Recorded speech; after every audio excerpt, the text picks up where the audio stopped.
اسلام میں سن ہجری کا آغاز نبی کریم علیہ الصلاۃ والسلام کی مکہ مکرمہ سے مدینہ منورہ کی طرف ہجرت کی مناسبت سے ہوا۔ اسلامی کیلنڈر کا آغاز محرم الحرام شریف کے مہینے سے ہوتا ہے۔ سارے ماہ و سنین، لحظہ و ساعت اور لیل و نہار اللہ جل جلالہ کے ہیں، مگر میرا رب ارشاد فرماتا ہے وَذَكِّرْهُمْ بِأَيَّامِ اللَّهِ کہ انہیں اللہ کے دنوں کی یاد دلاؤ، جس کا مقصد یہ ہے کہ اللہ تبارک و تعالیٰ نے بعض ماہ و ایام کو بعض پر فضیلت اور برتری بخشی ہے، جس کا مقصد یہ ہے کہ اللہ جل جلالہ کے بندے اور رسول کریم علیہ الصلاۃ والسلام کی امتی اللہ جل جلالہ کے احسانات و اکرامات اور برکات سے اپنی جولیوں کو بھر سکیں۔ اس سلسلہ میں مختلف ادیان و ملل کا کسی دن کی سیلیبریشن کا اپنا طریقہ اور انداز ہوتا ہے، مگر مسلمانان عالم پر جب رب کا فضل ہوتا ہے وہ اللہ کے حضور سجدہ ریز ہوتے ہیں، تلاوت قرآن مجید فرقان حمید سے اللہ کی تسبیح و تحمید اور تحلیل سے اپنی زبانوں کو تر کرتے ہیں، نبی کریم علیہ الصلاۃ والسلام کی ذات بابرکات پر درود و سلام کے تحفے اور نذرانے پیش کرتے ہیں، اور ان کی اہل بیت اطہار اور صحابہ کبار کا تذکرہ کر کے اپنی آنکھوں کو نم کرتے ہیں۔ محرم الحرام شریف کا مہینہ بڑی فضیلتوں اور برکتوں والا مہینہ ہے۔ حضرت سیدنا عبد القادر جیلانی پیران پیر غوث اعظم دستگیر اپنی کتاب غنیت الطالبین کے اندر فرماتے ہیں کہ جو بندہ ماہ ذی الحج کی آخری تاریخ کو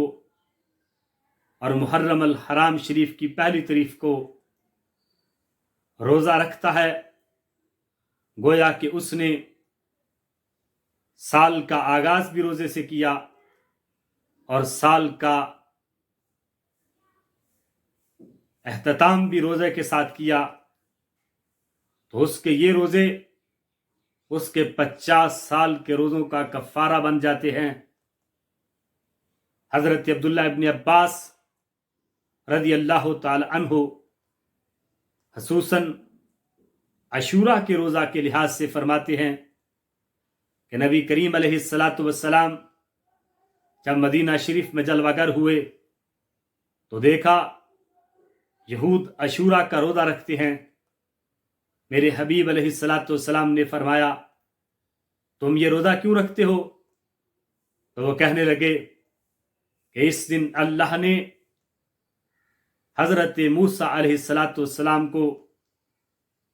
فرعون سے نجات عطا فرمائی تھی، تو موسیٰ علیہ الصلاۃ والسلام نے اظہار تشکر کے لیے اللہ کی رضا کے لیے روزہ رکھا، تو ہم حضرت موسیٰ علیہ الصلاۃ والسلام کی سنت پر عمل کے لیے روزہ رکھتے ہیں۔ میرے محبوب علیہ الصلاۃ والسلام نے فرمایا حضرت موسیٰ علیہ الصلاۃ والسلام سے تمہاری کیا نسبت؟ ان سے تو تعلق ہمارا ہے، لہٰذا اے میرے غلاموں میں بھی عاشوراء کا روزہ رکھتا ہوں، تم بھی عاشوراء کا روزہ رکھا کرو، البتہ 10ویں کے ساتھ 9ویں یا 11ویں کا روزہ بھی ملا لو تاکہ یہود کی مخالفت بھی ہو۔ اس سلسلہ میں عاشوراء کو عاشوراء کیوں کہتے ہیں؟ صوفیہ کہتے ہیں اس دن اللہ نے امت مصطفیٰ صلی اللہ علیہ وآلہ وسلم کو انعام و اکرام سے نوازا ہے، اس لیے اسے عاشورہ کہتے ہیں۔ دوسری وجہ عربی گنتی میں عشرہ 10ویں دن کو اس لیے بھی عاشورہ کہتے ہیں کہ یوں محرم الحرام شریف کا یہ 10واں دن ہے۔ اور پھر تیسری بات، علماء و صوفیہ کہتے ہیں اللہ جل جلالہ نے اس دن میں اپنے 10 نبیوں کو انعامات و کرامات سے نوازا تھا، اس لیے بھی اسے عاشورہ کہتے ہیں۔ مثلا حضرت آدم علیہ السلام کو اللہ نے اسی دن پیدا فرمایا، حضرت ادریس علیہ السلام کو آسمانوں پر اٹھایا، حضرت نوح علیہ السلام کی کشتی کو جودی پہاڑ پر ٹھہرایا، حضرت یونس علیہ السلام کو بطن حوض سے نکالا، حضرت داؤد علیہ السلام کو اللہ نے ان کی لرزش کو معاف فرمایا، حضرت یعقوب علیہ السلام اور حضرت یوسف علیہ السلام کو باہم آپس میں ملایا، حضرت موسیٰ علیہ السلام کو فرعون سے نجات عطا فرمایا، حضرت عیسیٰ علیہ السلام کو بھی رب کائنات نے اس دن میں اپنے انعام و فضل سے نوازا۔ اور پھر اللہ نے حضرت ایوب علیہ السلام سے بلا کو رفع فرمایا، تو ان مناسبتوں کی بنا پر بھی اس دن کو عاشورہ کہتے ہیں۔ بہرکیف بعض بدخواہ اس دن کے روزے کو روکنے کے لیے یہ بھی کہتے ہیں اس دن کا روزہ نہ رکھو، اس لیے کہ اس دن تو یزید کی ماں نے روزہ رکھا تھا، جبکہ حضرت مولا علی مشکل کشا شیر خدا سے کسی نے اس دن کے روزہ کے متعلق پوچھا تو آپ نے فرمایا میرے نبی علیہ السلام سے بھی اس دن کے روزے کے بارے میں پوچھا گیا تھا، میرے حبیب علیہ السلام نے فرمایا کہ رمضان کے علاوہ اگر کسی مہینے میں روزے رکھنے چاہتے ہو تو وہ محرم الحرام شریف کے روزے رکھے، اس لیے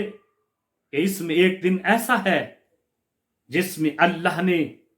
کچھ لوگوں کی دعا کو قبول فرمایا اور کچھ لوگوں کی دعا کو قبول فرمائے گا۔